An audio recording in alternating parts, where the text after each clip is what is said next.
ನೀರು ಹಾಕೋ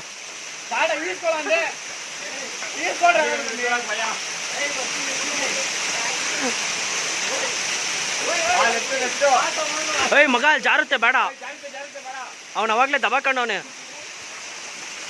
ಓ ಡಾಗ್ನ ಸೇವ್ ಮಾಡ್ಬಿಟ್ಟ, ಸೂಪರ್ ಹೀರೋ ದಿನೇಶ್.